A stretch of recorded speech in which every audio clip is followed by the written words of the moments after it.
எல்லாருக்கும் வணக்கம். ரொம்ப சந்தோஷமாக இருக்குது. ரொம்ப நாள் கழித்து, ரொம்ப வருஷம் கழித்து மதுரைக்கு வந்திருக்கேன். மதுரை மண்ணை தொட்ட உடனே ஒரு புத்துணர்ச்சியும் ஒரு சந்தோஷமும் ஒரு தைரியமும் வருது. அதுக்கு நிறைய காரணங்கள் இருக்குது. உங்களுக்கே தெரியும், நானும் மதுரைக்காரன். அப்பா வந்து திருமங்கலம், ஒரு 12 வயசு வரைக்கும் இங்கே இருந்தார். அதுக்கப்புறம் தான் சென்னைக்கு வந்தார். நாங்கள் எங்களுடைய உறவுகள் இன்னும் இங்கே இருக்காங்க. ஹாலிடேஸ் அப்போ வந்து பார்த்துட்டு போவோம்.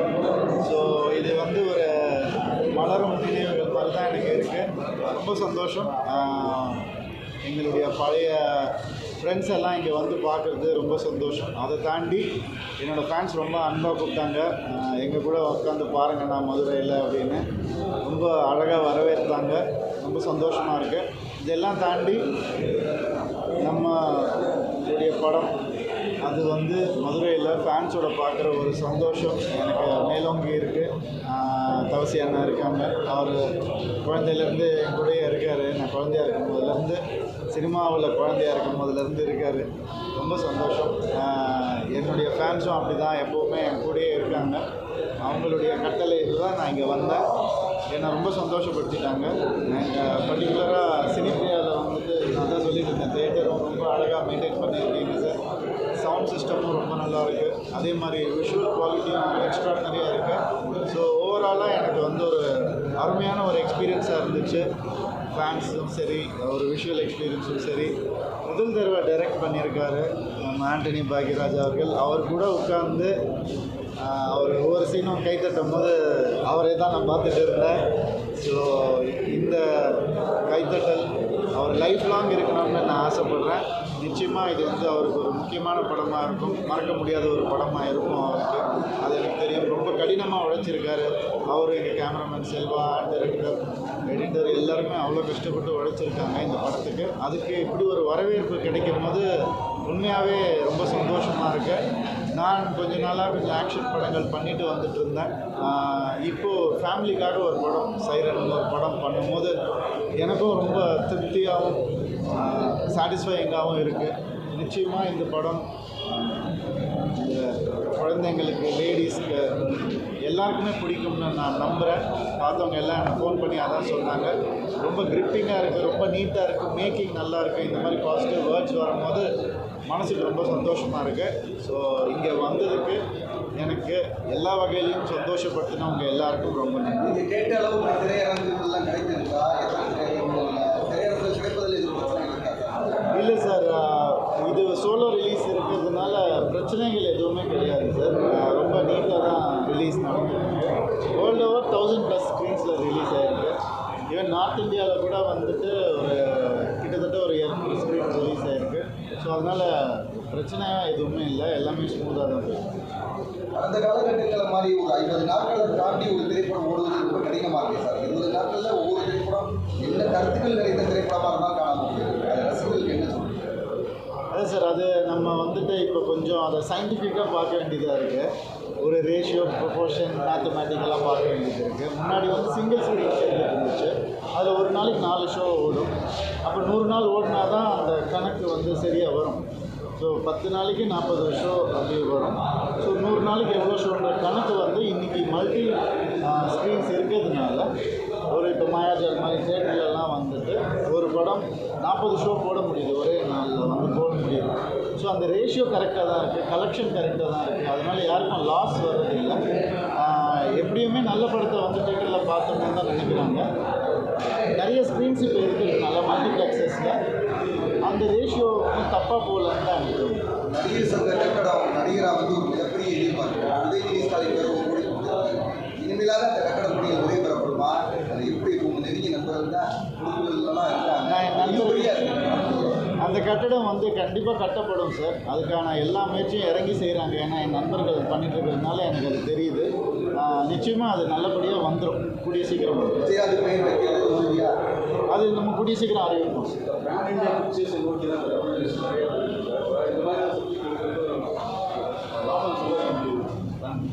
இந்த மாதிரி சப்ஜெக்ட் எடுக்கிற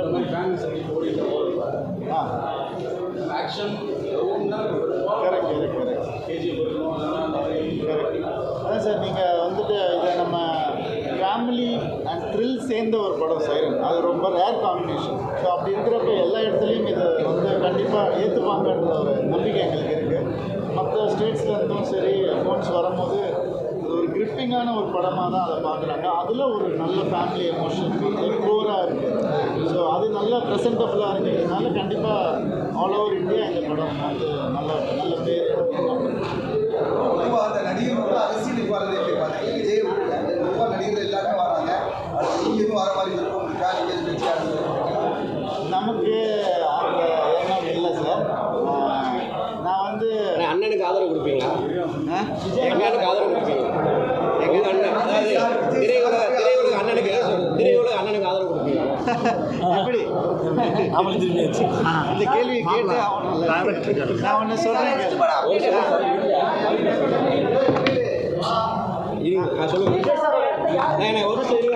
விஜய் அண்ணனோட இடத்த யார் ரீப்ளேஸ் பண்ண முடியுங்க?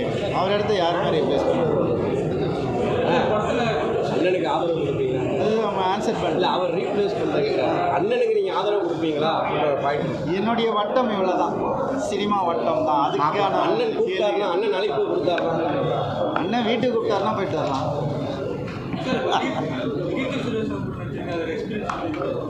ஒரு ரொம்ப ஒரு ரிஃப்ரெஷிங்கான ஒரு எக்ஸ்பீரியன்ஸ் தான் கீர்த்தி சுரேஷ் கூட பண்ணுறது. ஏன்னா இது நார்மல் ஹீரோயினுக்கான ஒரு சப்ஜெக்டாக இல்லை. இது வந்து நான் ஒரு மிடில் ஏஜ் மேனாக பண்ணுறேன், அவங்க ஒரு டாப்பாக முதல் தடவை பண்ணுறாங்க. ரெண்டு பேருக்குமே முதல் கதாபாத்திரம்.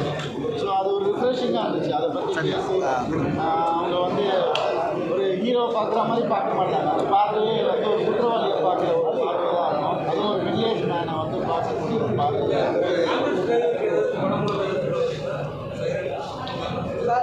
ஆம்புலன்ஸ் டிரைவர்ஸ்க்கு மட்டும் இல்லை சார், இந்த படம் மூலமாக நிறைய நல்ல விஷயங்கள் சொல்லப்பட்டிருக்கு. ஆம்புலன்ஸ் டிரைவருக்கு வந்து அவங்க சொல்லணும்னு நினைக்கிறத வந்து டைலாகாக சொல்லியிருக்கோம்.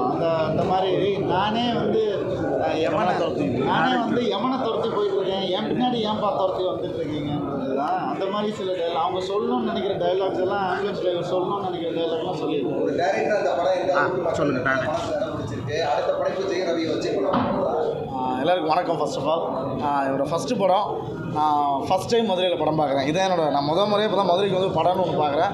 அது என்னோடய முதல் படமாகவே அமைஞ்சிருக்கு. ஸோ எப்போவுமே லைஃப்பில் மெமரபிளான தேட்டரு, மெமரபிளான ஊராக இந்த மதுரை இருக்கும். சாரோட ஃபேன்ஸுக்கு ரொம்ப ஃபர்ஸ்ட் ஆஃப் ஆல் தேங்க்ஸ். அண்ணன் மாதிரி ஆட்கள் அப்படி ஒரு ரிசீவ் பண்ணதே அவ்வளோ அன்பாக இருந்தது. மதுரைக்காரங்கிட்ட ஒரு அன்பு இருக்குன்னு கேள்விப்பட்டிருக்கோம். நான் இப்போ தான் இந்த ஊருக்கு வந்து அதை பார்க்குறேன். ஸோ ரொம்ப சந்தோஷமாக இருந்துச்சு இந்த படத்தை இப்படி ரிசீவ் பண்ணுறது. ஓவரால் இந்த படம் ஒரு ஃபஸ்ட்டு படம் டேரக்டராக பார்க்கும்போது சார் சொன்ன மாதிரி தான் 1000+ ஸ்க்ரீன்ஸில் வருதுன்றது ஒரு பெரிய விஷயம். ஸோ அது எடுக்கும் போது நானுமே எதிர்பார்க்கல. ரிலீஸ் ஆகிற மொமெண்ட் வரைக்கும் தெரியாது.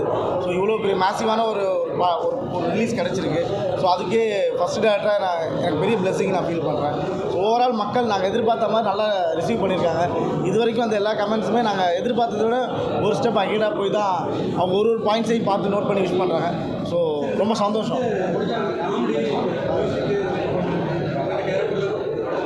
ஆனால் அதெல்லாம் படத்துலேயே இருக்கேன், அதையும் நானே சொல்லிட்டேன் இல்லை ரோல் பாபு.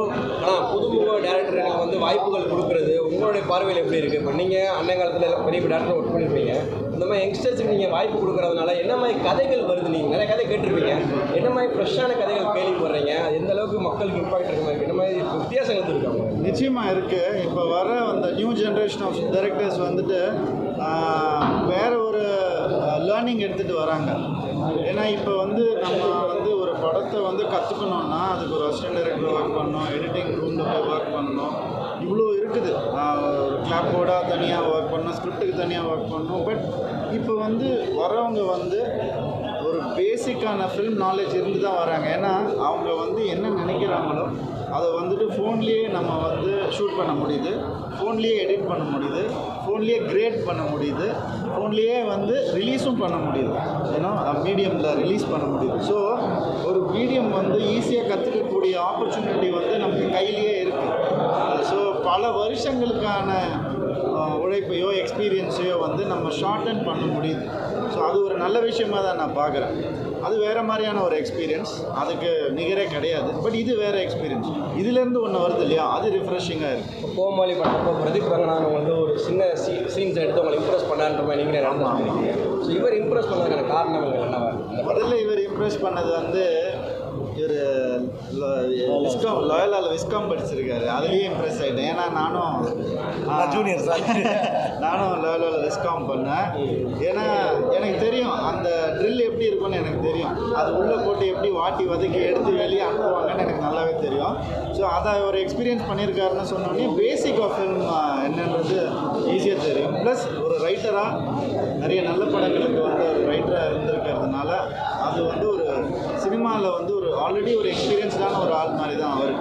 டைரக்ஷனுக்கு தான் அவர் புதுசு, சினிமாவுக்கு புதுசு இல்லை. ஸோ அந்த வகையில் என்னை இம்ப்ரெஸ் பண்ணும். உங்களுடைய டைரக்ஷனில் அடுத்த படம் எதிர்பார்க்கலாமா? என்னுடைய டைரக்ஷன் தனியொருவன் 2 வேலைகள் நடந்துகிட்டே இருக்குது. கொஞ்ச நாள் முன்னாடி கூட நானும் அண்ணனும் உட்காந்து டிஸ்கஷன்ஸ் போயிட்டு இருந்துச்சு.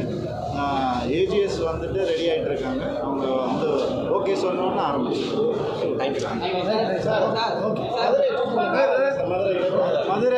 மதுரை பற்றி நான் முதல்லே சொன்னேன். நினைச்ச உடனே ஒரு புத்துணர்ச்சி வந்தது. நான் சொன்னேன் எனக்கு கல்யாணமே இங்கே தான் நடந்தது.